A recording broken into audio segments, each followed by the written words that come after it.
আর বিস্তারিত খবরে হাওড়ার দিকে নজর রাখতে হচ্ছে, তার কারণ শিবপুরে মন্ত্রী বাবুল সুপ্রিয়র অভিজাত আবাসনে গুলি চালানোর ঘটনা।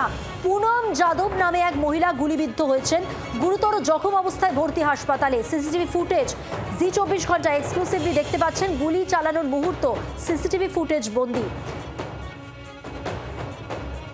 হাওড়ার শিবপুরে মন্ত্রী বাবুল সুপ্রিয় যে আবাসনে থাকেন, সেই অভিজাত আবাসনেই এই কাণ্ড। পুনম যাদব নামে এক মহিলা গুলিবিদ্ধ হয়েছেন, গুরুতর জখম অবস্থায় তাকে ভর্তি করা হয়েছে হাসপাতালে। এই মুহূর্তে যে সিসিটিভি ফুটেজ আপনারা দেখতে পাচ্ছেন, সেখানে স্পষ্ট কিভাবে এই ঘটনা ঘটেছে। জি24 ঘন্টার হাতে সিসিটিভি ফুটেজ।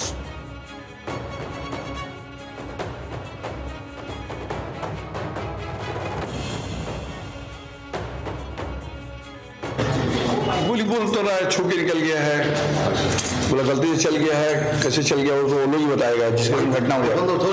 हम लोग तो बाद में आए हैं। हाँ, वाइफ को लगा है, गोपाल यादव को वाइफ को लगा है। हस्बैंड जो वो बोला गलती से लगा है, वो तो वाइफ बताएगा, स्टेटमेंट वाइफ देगा। হাওড়া শিবপুরের জিটি রোডের এই অভিজাত আবাসনেই আজ সকালে গুলি চালানোর ঘটনা ঘটে, যেখানে যেটুকু জানা গিয়েছে যে এখানকার যে ডি ব্লক রয়েছে, এই ডি ব্লকের 15 তলায় থাকেন গোপাল যাদব, এবং তার বন্দুক থেকেই তার স্ত্রী পুনম যাদবের গুলি লাগে, মাথায় গুলি লাগে। তাকে আশঙ্কাজনক অবস্থায় কলকাতার একটি হাসপাতালে ভর্তি করা হয়েছে, এবং হাওড়া সিটি পুলিশের উচ্চপদস্থ আধিকারিকরা তারা ঘটনাস্থলে ছুটে আসেন, তারা ঘটনার তদন্ত শুরু করেছেন। কিন্তু কেন এই ঘটনা সেটা এখনো পর্যন্ত পরিষ্কার নয়। এই আবাসনের অন্য একটি কমপ্লেক্স, সেখানে কিন্তু থাকেন রাজ্যের মন্ত্রী বাবুল সুপ্রিয়, এবং এখানে আজকের এই ঘটনায় স্বাভাবিকভাবেই চাঞ্চল্য ছড়িয়েছে।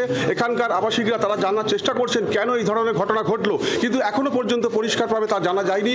গোপাল যাদবকে ইতিমধ্যেই গ্রেপ্তার করা হয়েছে, এবং তার কাছে যে আগ্নেয়াস্ত্র পাওয়া গেছে সেটা বৈধ কিনা সেটাও খতিয়ে দেখা হচ্ছে। পাশাপাশি এই ঘটনার কারণ জানার চেষ্টা করছে তদন্তকারীরা। জি24 ঘন্টার জন্য দেবব্রত ঘোষ, হাওড়া। বাংলার আওয়াজ, বাঙালির আবেগ, জি24 ঘন্টা।